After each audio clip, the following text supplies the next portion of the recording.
Welcome to Emerald Hill Zone. Bright, sunny, fertile, and Sonic enters the world here. We come out of the room running right into a fish, I guess. Immediately there's a sense that we're short on time, or we could possibly be out of time. This is the anxiety that compels Sonic to finish the course as fast as possible. To not be fast enough in that way is to not reach a milestone that's temporarily scripted onto us as neoliberal subjects. For example, to be in college by 19, to have good job experience by 20, to graduate by 22, to have a high-paying job by 25, all the way to retiring by 60. Robotnik actually is faster, because Robotnik is always ahead. Fish, come on!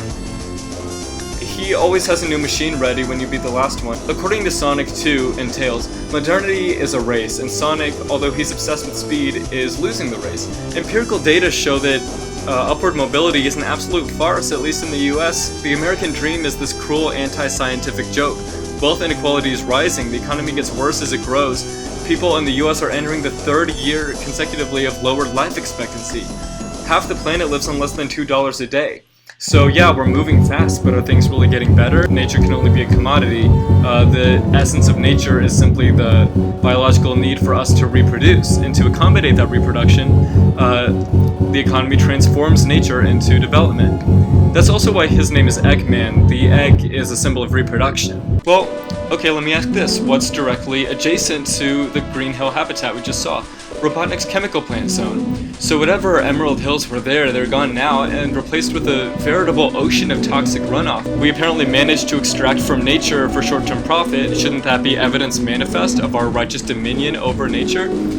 And yeah, the rate at which we extract exceeds the rate at which the Earth will renew those inputs by just incomparable timescales. But whoops. And the goals of society fit into a kind of temporal scheme based on motion. Civilization is moving inevitably to a utopian form according to liberal politics, just like Sonic moves linearly through this level.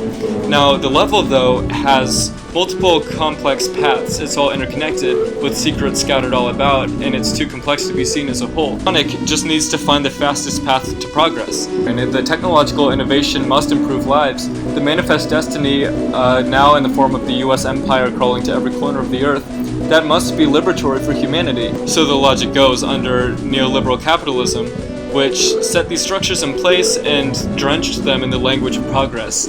So you could refer to Fukuyama's text, The End of History. Almost all new wealth created by growth goes to the richest oligarchs. Very little of it goes to you. Aquatic Ruin Zone shows devastation as sea levels have risen to wipe out a human culture. An apocalyptic future, perhaps?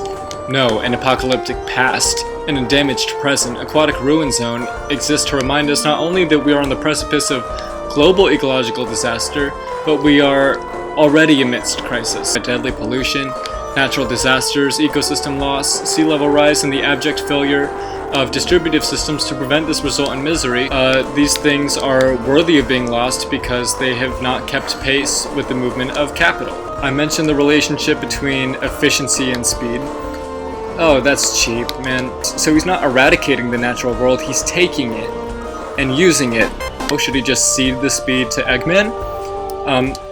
Speed, power, technology, none of these things are evil, inherently. They are neutral and natural facts that bend to whatever wields them. And it is currently the life-obliterating forces of oligarchy, empire, and ecological extraction which wield them. We are on the clock. The carbon budget is used up. Do I have to spell it out? This is a visual metaphor of casino capitalism. And the bankers responsible none of them went to jail. They didn't pay out. In fact, the poor people had to bail them out, poor and middle class with our tax money, when the slots didn't deliver for the rich. And the casino wasn't even regulated enough to stop expanding after that debacle happened. So yeah, it seems pretty rigged.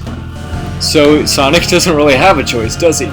Just like you can't move jobs without losing your healthcare, or maybe you have signed a non-complete pact that prohibits moving within your industry, or maybe you're on food stamps and you have to accept the first job that's offered to you, even if it's not ideal, or you have 3 jobs and no time to get education or even an interview for a better job.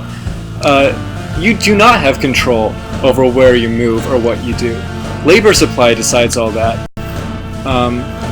It's hard to pay attention. That leaves Sonic as a temporarily embarrassed hedgehog. They don't have lightning bugs out in California past the Rockies, I guess. This one I know, be careful. On the platform, guess not.